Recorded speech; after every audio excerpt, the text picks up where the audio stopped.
Short story में आपका स्वागत है।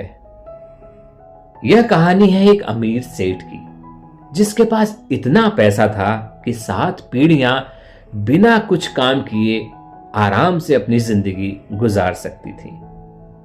उनके पास वक्त की कोई कमी नहीं थी, लेकिन उनके मन में एक दिन एक अजीब सा ख्याल आया। उन्होंने अपने अकाउंटेंट को बुलाया और कहा, 7 दिन में मेरी पूरी संपत्ति का हिसाब लगाकर बताओ। 7 दिन बाद जब अकाउंटेंट लौटा और बोला, सेठ जी, आपके पास इतनी दौलत है कि 7 पीढ़ियां आराम से खा सकती हैं। आपको चिंता करने की जरूरत नहीं है। सेठ जी ये सुनकर खुश हुए, लेकिन तभी उनके मन में एक सवाल खौंधा, 8वीं पीढ़ी का क्या होगा? यह सवाल उनके दिलो दिमाग में गूंजने लगा। अब सेठ जी का चैन खो गया। वे अपने पोते पोतियों के साथ खेलते तो भी मन में यही सवाल आता कि परिवार वाले भी परेशान हो गए कि सेठ जी को हो क्या गया है। एक दिन अखबार में उन्होंने पढ़ा कि शहर में एक प्रसिद्ध संत कथा कर रहे हैं, शायद वही कोई समाधान मिल जाए। सेठ जी कथा सुनने पहुंच गए। कथा खत्म होने के बाद सेठ जी सीधे संत के पास गए और कहा, महाराज, मुझे एक सवाल का जवाब चाहिए। मेरे पास 7 पीढ़ियों के लिए दौलत है, लेकिन मेरी 8वीं पीढ़ी का क्या होगा? संत मुस्कुराए और बोले, तुम्हारे सवाल का जवाब दूंगा, लेकिन एक शर्त है। तुम्हें एक काम करना होगा। जाओ, उस पुरानी बस्ती में एक बूढ़ी अम्मा रहती है, उसे आधा किलो आटा दान करके आओ। सेठ जी को यह आसान लगा। उन्होंने नौकर को क्विंटल भर आटा देने का आदेश दिया, झोपड़ी का पता खोजा और खुद वहां पहुंचे।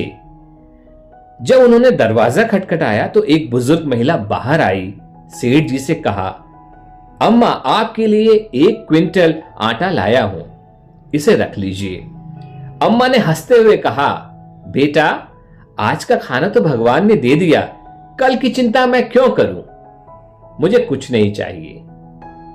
सेठ जी ने मिन्नतें की, अम्मा, आधा किलो आटा तो रख लो।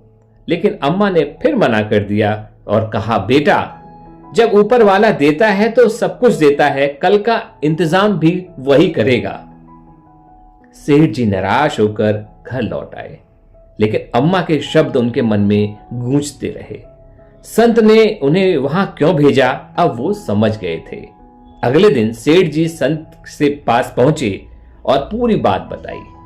संत ने कहा, तुम्हारे सवाल का जवाब वही अम्मा थी।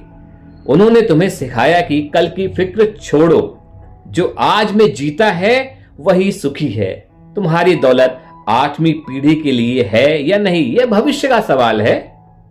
लेकिन आज तुम्हारे पास इतना है कि तुम दूसरों की मदद कर सकते हो, इतना है कि तुम दूसरों की मदद करो और अपना जीवन आनंद से जी सकते हो।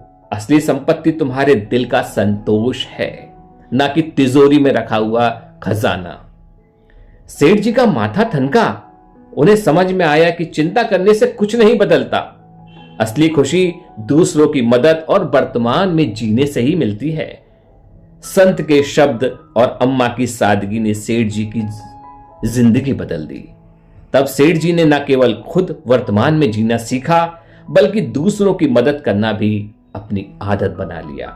तो याद रखें दोस्तों, कल की चिंता आपको आज का सुख छीन लेगी।